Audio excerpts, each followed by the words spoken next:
Welcome back to Drunk Storytime with Quefish. I just went to Facebook. I just finished the other one.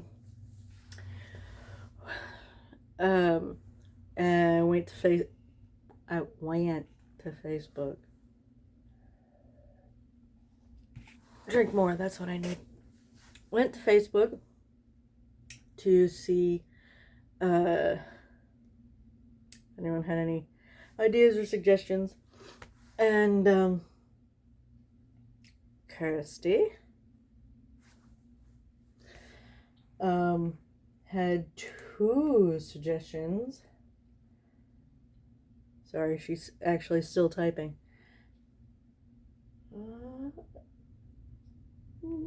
Okay. So two suggestions from Kirsty. One of them is Squid Fight, which is hilarious, and Sifwa. Safe for work. And the other one is Gabriel and the Sofa of Sin. So I'm gonna do both of those, because why not? They're both decently. Get over here. Balls.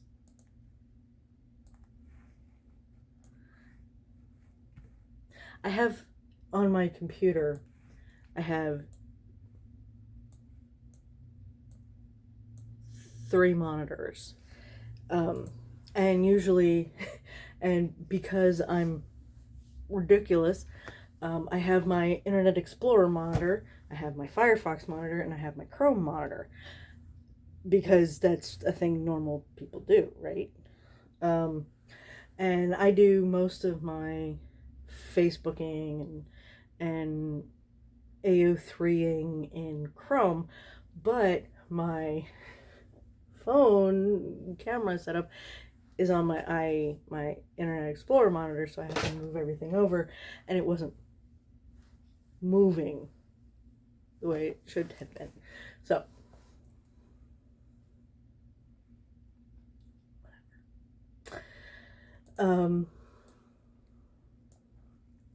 so I'm still finding it. Because I'm a big moron who likes fighting with browsers. Okay, so I'm going to start with Squid Fight, kind of ease into it. I'm on like my second cup of strawberry Irish cream. It makes my tummy toasty warm. So, all right. So it's on here. It's not on my tablet because it's just easier this way. So this is Squid Fight by GayDemonicDisaster, aka Scrap Heap Challenge, aka Kirsty. And this came from a prompt challenge on Facebook from Ineffable Husbands Fanfictions Reader and Writer AO3 on Facebook. The prompt was this: Aziraphale watching the news. Crowley, have you heard? Someone tried to fight a squid in the local aquarium. Crowley, covered in ink. Well, maybe the squid was being a dick. Language warning. Crowley stared at the sea snakes. The sea snakes stared back. One wriggled suggestively at him. Crowley raised an eyebrow. Hi guys, sorry I'm late. Anyway, what's up? The banded sea crate surfaced and regarded him with interest. He's being a bastard again, Crowley, it hissed in a language that only Crowley could understand. Crowley sat down next to the tank and sighed. Again, Carl? Carl nodded and wriggled closer to where Crowley sat. What's up with Daria? She flirted with me just then. Carl shrugged, which isn't easy to do when you don't have shoulder blades, but he managed it anyway. She's always fancied you, Crowley. The demon sighed. I'm not even in the same shape right now. How can she fancy this? Carl sniggered in his own sibilant fashion. Come on, Crowley. You know you're hot in any shape, mate. Crowley tipped his head in acknowledgement. Suppose so. Anyway, what's the bugger been doing this time? He's siphoning again. Figured out how to jet water at the new digital control panel on the wall that controls the temperature in our tank. Keeps turning the thermostat down so we get a cold. He's a bastard. Can't you guys just work this out between you? Carl shook his head. He won't talk to us. Just keeps trolling us. Ever since we got upgraded to the new tank and he's still in his old one, he thinks he should have got the new tank. But there's more of you. There's only one of him, Crowley observed. Yes, but he doesn't care. He's an arsehole. Sorry, I have a problem with that word. It doesn't roll well. Right. Crowley stood up and stalked along to the squid tank a few feet down the hall. He stared at Stephen inside. Stephen rippled his color-changing cells at Crowley and made a rude gesture with his tentacles. Crowley growled. He sauntered along to a door that said staff only, and he waved a hand to unlock it, looked both ways to check the coast was clear, and slunk in. A few moments later, there was rather a splashy commotion. A little while after that, a family came through the aquarium and noticed a rather wet trail of footprints leaving the staff-only door leading to the exit. It was also rather inky. The family group stared into the squid tank. Stephen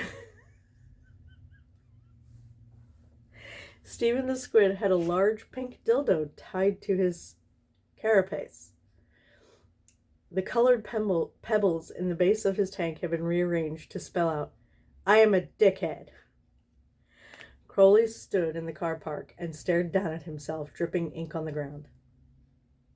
Worth it.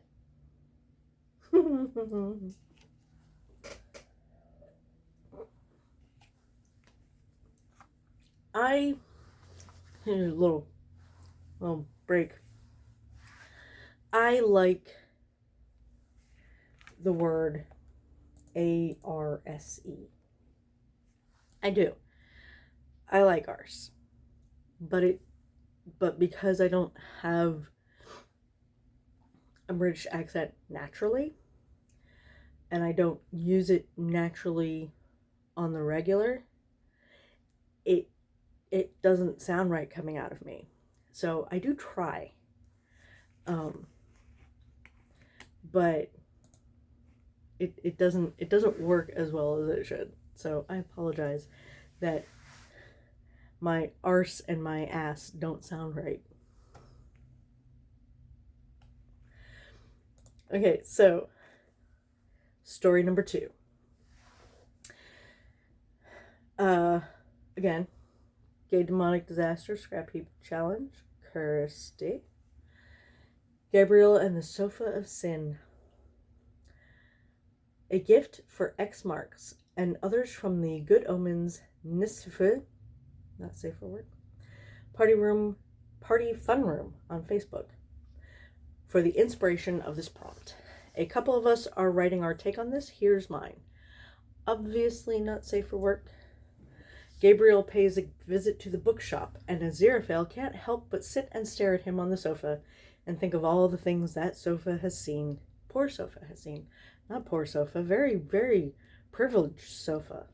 got that wrong. And all the dubious stains on the upholstery. Dubious. And all the sexy demonic shenanigans. Poor Aziraphale.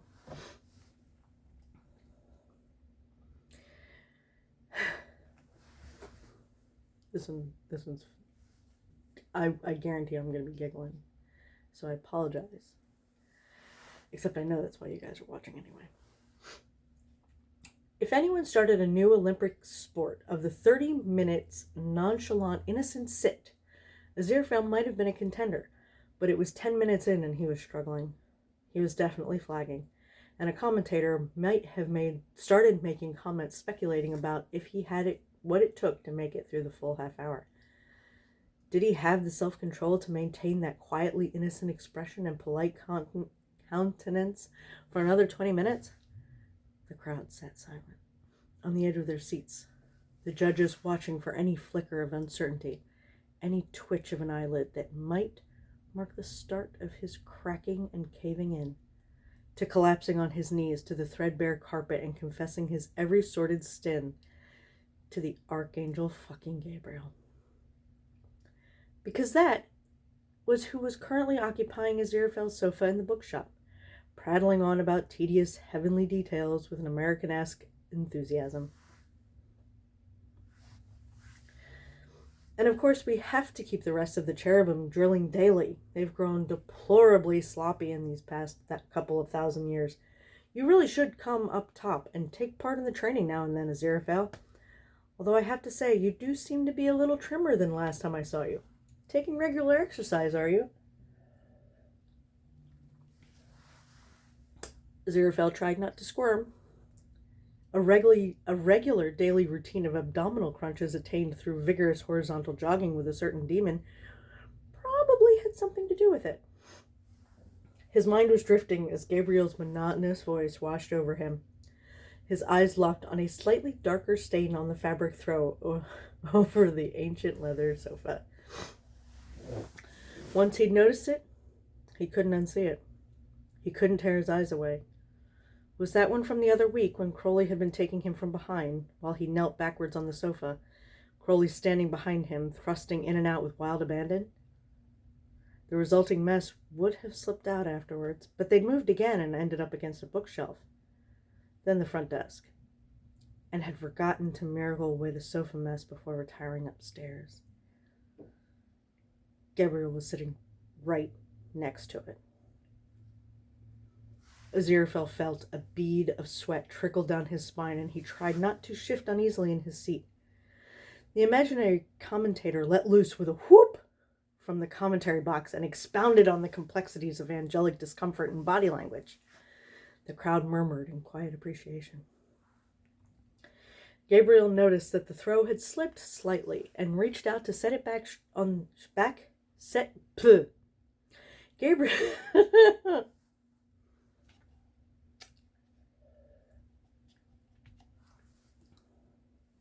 Gabriel noticed that the throw had slipped slightly and reached out to set it straight on the back of the sofa. Aziraphale imagined Crowley's hands bunched up in the fabric as he hissed expletives while the angel sucked him to new heights of ecstasy. His fingers twitched in his lap. Gabriel waffled on. Aziraphale's mind ambled off on a tangent of seeing Crowley, naked save for the throw wrapped loosely around his elegantly lean torso, still languid in the afterglow, throwing a lazy smile at the blissed-out angel on the couch as he went through to the kitchenette to get them both something to drink. The throw just falling off one bony shoulder slightly, revealing a scandalous glimpse of alabaster skin dusted with freckles. He dug his fingernails into his palm in an effort to clamp down on the thought. Our imaginary commentary box exploded in a bustle of frenzied discussion on the grasping fists and conjecture about the angel's poker face capabilities. The crowd drew in a suspenseful gasp. Gabriel sat back and crossed his legs, spouting some drivel about the issues with flaming sword production from the heavenly forges, while Aziraphale's mind wandered to Crowley's lips wrapped around his cock as he reclined on the settee. Is that how you pronounce that word? Sinfully skilled... I'm drinking. Stop with this. Stop with the alliteration. Sinfully skilled serpentine tongue twirling in a mind-melting spiral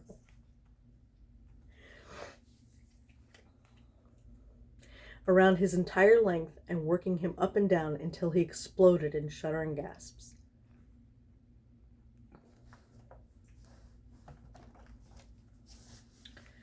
Something went wrong.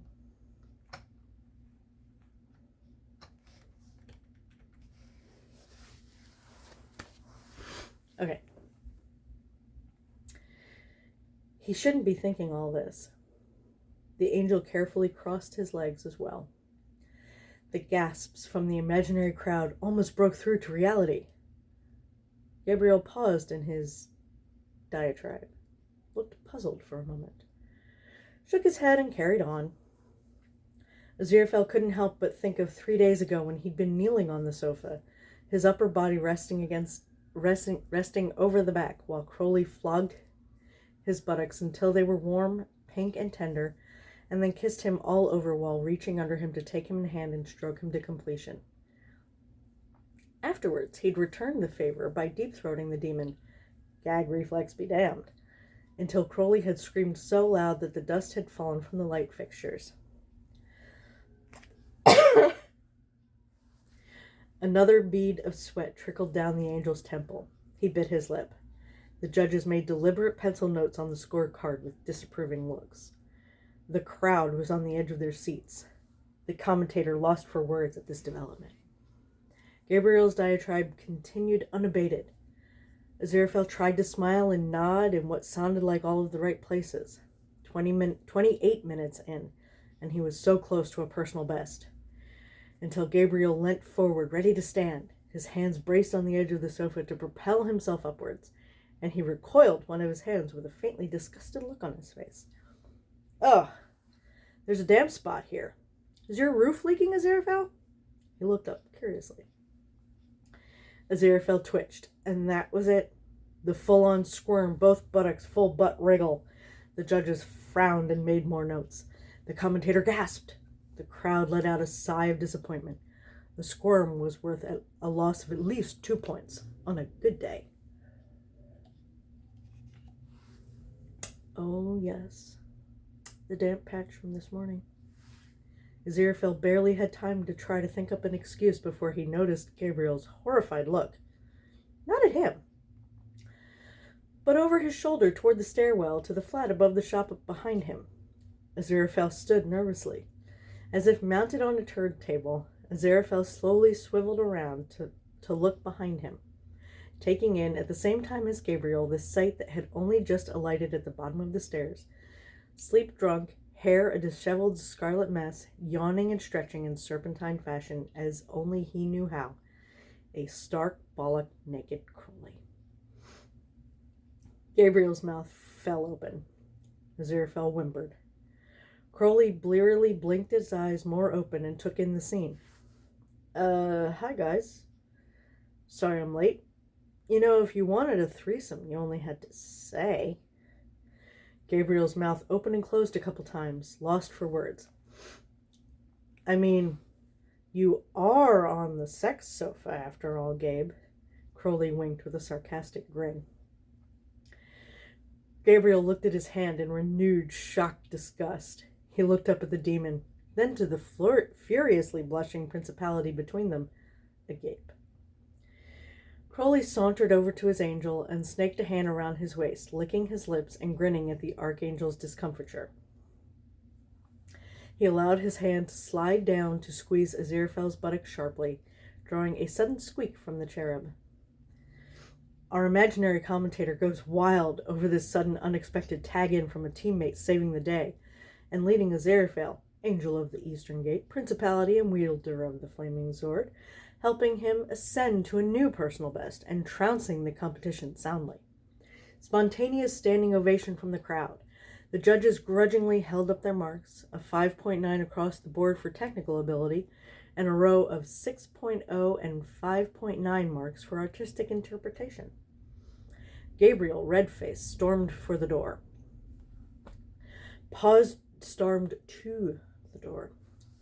dramatically on the threshold, shook a furious finger at the pair of them, opened his mouth to say something, thought for a moment, snapped it shut again, and strode off down the street. Crowley pulled Aziraphale in for a kiss. Maybe I should do that more often, Angel. That's one way to get rid of your boss. He tugged Aziraphale over to the sofa, snapped his clothes away, and pushed him gently back onto the old throw with a seductive smile. Time for round 2.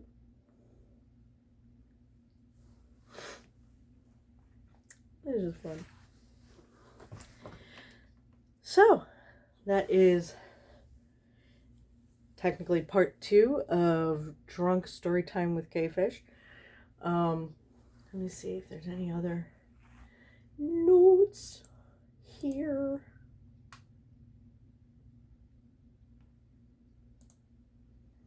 Nope. So, thank you for joining me. I hope that you got a giggle. Thank you to Kirsty for not only writing amazingly, but also encouraging me to read them, even though I've been drinking.